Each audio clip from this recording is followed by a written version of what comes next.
Starting at NATO's headquarters in Brussels. Next stop is the City of Light in Paris. Congresswoman and Speaker of the House Nancy Pelosi, of course, flew in the Speaker's private jet directly to Rome, where after a public audience of 150,000, she had a private audience with the Holy Father, who promptly reminded her that life begins at conception and ends at natural death, and all office holders, Catholic or not, have an obligation to comply with that truism. I wonder what she thought when the Pope said that to her, Lew Rockwell. Well, I hope she decided to repent and change her ways. Steve, I don't think so, but I'd be glad to see it. Steve, 4 bank failures in a week. Good, bad, surprising. 340 million taxpayer dollars used to bail out those depositors. Should we worry about this? Well, what we've essentially done is shoveled money into a leak, shoveled water into a leaky bucket. And so you've got a lot of these banks, Judge, that are worth less now than their net worth is less than the amount of the money the federal government has put into them. I mean, Citibank is a good example, right, Peter? I mean, we've put something like $75 billion into Citibank, and today its net capitalization value is worth the big difference is that we're, in this case, the FDIC is doing what its actual charter is. It's insuring depositors. The difference with Citigroup, we're bailing out shareholders, and then their lenders. But remember, too, one of the basic problems, and one of the reasons the banks are in so much trouble, is because we have an FDIC in the first place. Amen to that. Because the FDIC takes the risk out of opening up a bank account. So therefore, the depositors, when they put their money in the bank, they couldn't care less what the bank does with it.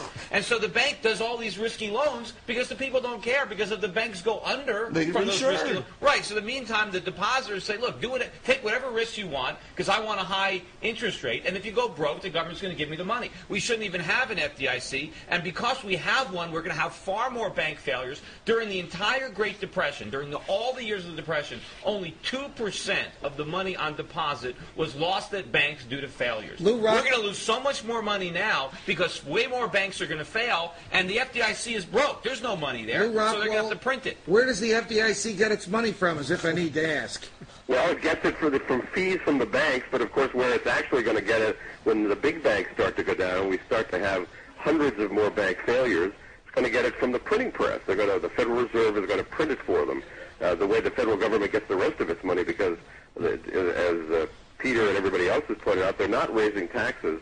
They're borrowing and they're printing. But all the TARP, the money's going to come from. All the so-called stimuli and all the TARP and the latest nonsense that the president signed into law yesterday, and the attitude from the CFO of General Motors this morning on the Fox News channel have further engendered into our society the idea that the government will prevent us from failing. Yes. We will reward you when you fail. Buy stocks now. Hurry. Punish you when you succeed. Are we going to raise, Steve Moore, a generation of young people who will come of age thinking that the government will keep them from failing? Oh, it'll fall apart long before our kids grow up. The federal government has become essentially a security blanket and a safety net for every person. And, Peter Schiff put it so well last week. I keep stealing your line on this, Peter, but it's so true that we should be a nation of the survival of the fittest, and now we're a nation where the government ensures the survival of the unfittest.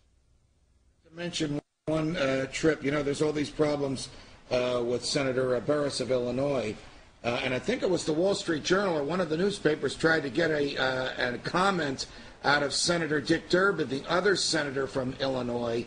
They couldn't find him because he was asleep at a hotel in Greece, where he's leading a half dozen senators and their spouses. When they're passing the stimulus bill, he's in Greece. On some kind of a fact-finding mission to Greece. Now, what does the Senate need to know about Greece that they have to spend a couple $100,000?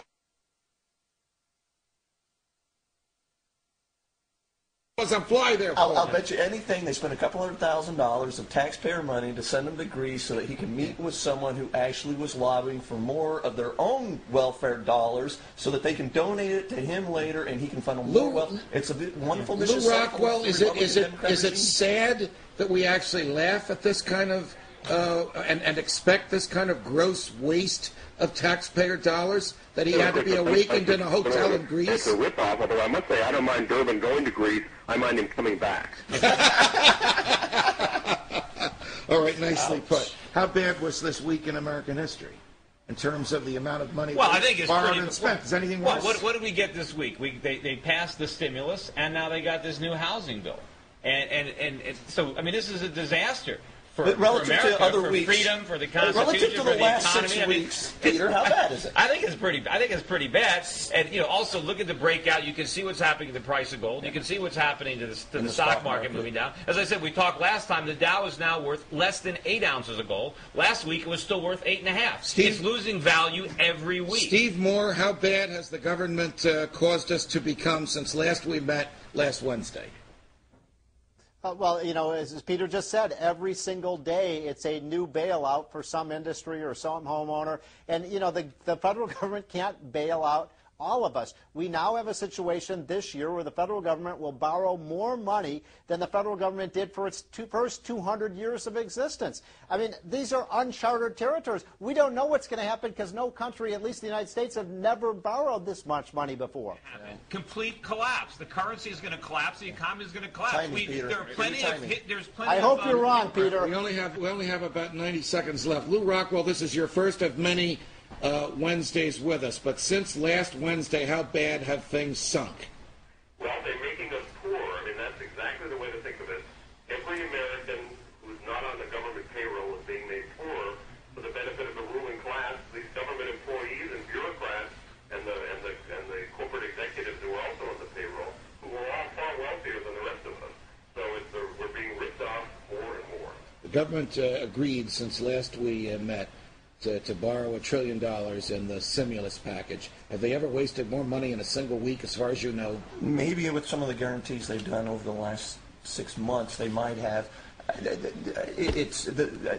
I've been saying that because of the stimulus package on top of TARP and all of this confiscation of wealth, market's eventually going to hit Dow. It's going to hit 6,000. I've been saying it for about 6 months. I still think it's. I want to get bullish, and then every time they do another confiscation, I take another 1,000 points off. If you want to see this episode on the internet, our friend Mark Gallagher over at Liberty Maven, MAVEN.com, will have this episode on his site in a few hours. This is Freedom Watch. Until next Wednesday, 2 p.m. Eastern, 11 a.m. on the West Coast.